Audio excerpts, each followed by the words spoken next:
কি করো? ঝুড়ি খেলা করছি। বারান্দায়? হ্যাঁ। ফাইজে কি করো আম্মু? আর বৃষ্টি? কোথায় বৃষ্টি? বৃষ্টি পড়তেছে? কোন দিক দিয়ে? মা, হ্যাঁ বৃষ্টি পড়ছে তো। ফুটা ফুটা বৃষ্টি পড়তেছে। সব জল বৃষ্টি সব খেলনা নিয়ে এদিকে আসছো? হ্যাঁ। গাছে কোনো ক্ষতি হলে কিন্তু খবর আছে। ঠিক আছে মা। গাছে কিন্তু গাছ ধরবা না কিন্তু। ঠিক আছে। ও বাতাস এসেছে। বাতাস এসেছে। মা, বাতাস যদি গাছ ভেঙে দেয় তাহলে কি হবে? বাতাসে গাছ ভাঙবে না। কেন মা? কেন মা? আজকে দুপুরটা কাটছে একদম গ্রামের ঘরোয়া আমেজে। বারান্দায় বাচ্চারা খেলছে নানা রকম খেলনা নিয়ে। আসসালামু আলাইকুম দর্শক মণ্ডলী, কেমন আছেন সবাই? আশা করি যে যেখান থেকে যে অবস্থায় আমার এই ভিডিওটা দেখছেন সবাই অনেক ভালো আছেন। আলহামদুলিল্লাহ আপনাদের দোয়ায় আমিও ভালো আছি। রান্না করে আজকের মেনু হচ্ছে 5 মিশালি সবজি বানানো মাছা শুটকি। একেবারে পেঁয়াজ আর তেল ছাড়া হালকা রান্না, স্বাস্থ্যকর আর সাদামাটা। সাথে আছে মিষ্টি কুমড়া ভাজি, একেবারে বাসায় তৈরি, ভালোবাসা মেশানো খাবার। প্রথমে আমি রান্না করে নিব মিষ্টি কুমড়া ভাজি। মিষ্টি কুমড়া ভাজি করার জন্য মিষ্টি কুমড়াটা আমি কেটে তারপর ভালো করে ধুয়ে রেখে দিয়েছি। এখন রান্নাটা শুরু করে দিলাম। মিষ্টি কুমড়া ভাজি করার জন্য আমি পরিমাণ মতো তেল দিয়ে নিয়েছি, তারপর দিয়ে দিলাম রসুন কুচি, পেঁয়াজ কুচি, তারপর হচ্ছে পরিমাণ মতো লবণ আর একটু হলুদ দিয়ে ভালো করে একটু পেঁয়াজগুলো ভেজে নিয়ে তারপর দিয়ে দিয়েছি কয়েকটা কাঁচামরিচ আর এখন দিয়ে দিলাম 1 চামচের মতো পাঁচফোড়ন। তারপর হচ্ছে মিষ্টি কুমড়াগুলো দিয়ে একটু নেড়ে চেড়ে ভালো করে মিশিয়ে দিব মশলাগুলোর সাথে।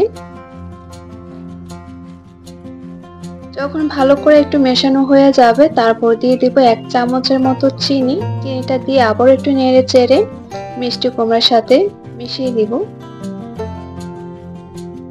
তারপর একটা ঢাকনা দিয়ে আমি আস্তে আস্তে করে রান্নাটা করে নিব আর কি, অল্প আছে।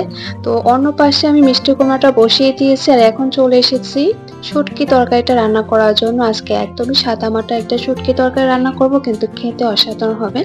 তো শুটকি তরকারি রান্না করার জন্য এখানে আমি 5 রকমের সবজি নিয়েছি। প্রথম যেটা দেখালাম সেটা হচ্ছে আলু, তারপর হচ্ছে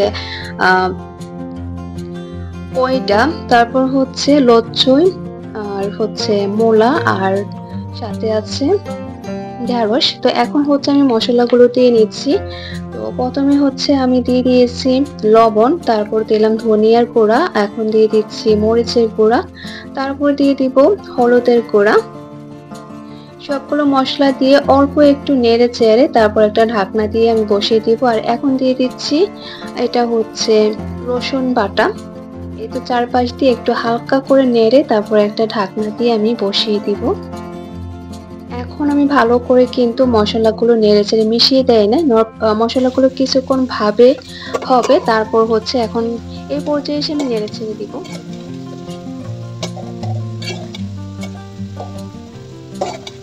আজকে একদমই অগোছালো ভাবে ভিডিওতে ভয়েস দিচ্ছি, একটু যে গুছিয়ে আপনাদের সাথে গল্প করব সে সময়টা পাচ্ছি না।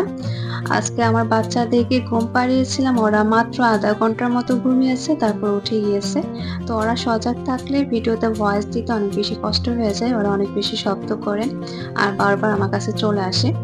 তো ওরা ঘুমিয়ে থাকলে আমি ভিডিওর কাজ করি, ভিডিওতে ভয়েস দিই।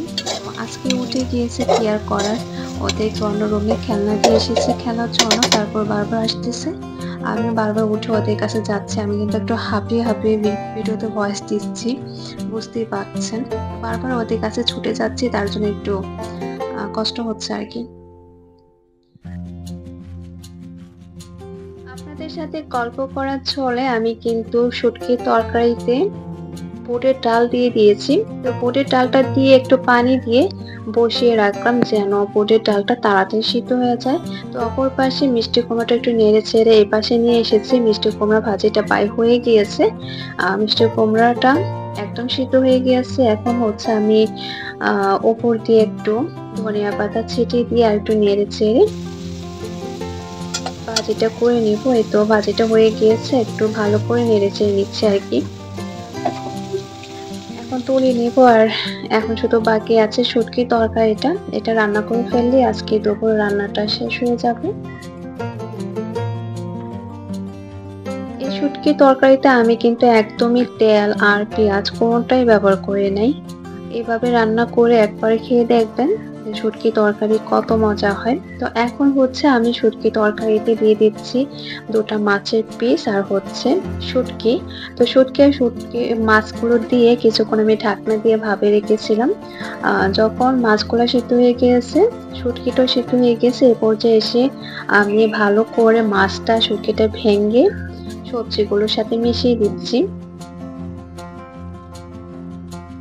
যতটা নাড়া যায় আর শুটকি আর হচ্ছে মাছ সবজির সাথে নেড়েচেড়ে ভেঙে দেওয়া হয় ততটাই মাখা মাখা হয় আর শুটকির তরকারিটাও খেতে অনেক বেশি মজা হয়। তো সবজিগুলো আমার কষানো হয়ে গিয়েছে, এই পর্যায়ে হচ্ছে আমি পানিটা দিয়ে দিচ্ছি। তো এখানে আমি ঝোলের পরিমাণ একটু বেশি পানি দিয়েছি যেন সবজিগুলোর সাথে ডালটাও ভালো করে সিদ্ধ হয়ে যায়। আর এই তরকারিতে কিন্তু আমি একদমই ঝোল রাখবো না, একদম মাখা মাখা একটা তরকারি হবে। আবার একটু নেড়ে চেড়ে দিচ্ছি।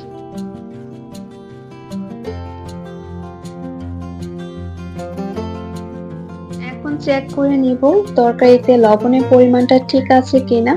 তো চেক করে দেখলাম লবণের পরিমাণ ঠিকই আছে। তো এখন দিয়ে দিচ্ছি কয়েকটা কাঁচা মরিচগুলো দিয়ে আবার একটু নেড়েচেড়ে তরকারিতে মিশিয়ে দিব।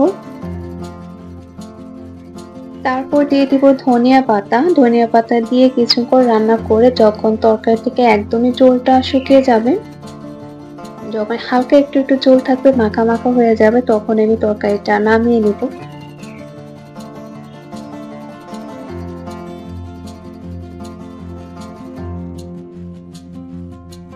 সবগুলো রান্না প্রায় একসাথে হয়ে গিয়েছে, এখন ভাত রান্নাটা হয়ে গেল। তো রাইস কুকারের বাটিটা তুলে নিয়ে এসেছি। যখন ভাতগুলো হয়ে যায় এই পর্যায়ে যদি আমি একটু নেড়ে চেড়ে দিই, তাতে করে ভাত একদম ঝরঝরে হয় আর খেতেও ভালো লাগে। যেটা যে রাইস কুকারে রান্না করেছি সেটাই বোঝা যায় না। তো এদিকে তরকারিটা হয়ে যাচ্ছে, আজকে রান্নাটা খুব তাড়াতাড়ি হয়ে গিয়েছে। আর আজকে রান্নাগুলো কিন্তু একদম সাদা মাটা, কিন্তু খুবই হেলদি। মিষ্টি কুমড়া আমরা জানি কতটা উপকারী, আর আজকে যে শুটকি তরকারিটা রান্না করেছি অনেক রকম সবজি আছে আর এর মাঝে কোনো পেঁয়াজ তেল কিছুই নাই। বুঝতেই পেরেছেন কতটা হেলদি। তো সবাই ভালো থাকবেন। আল্লাহ হাফেজ।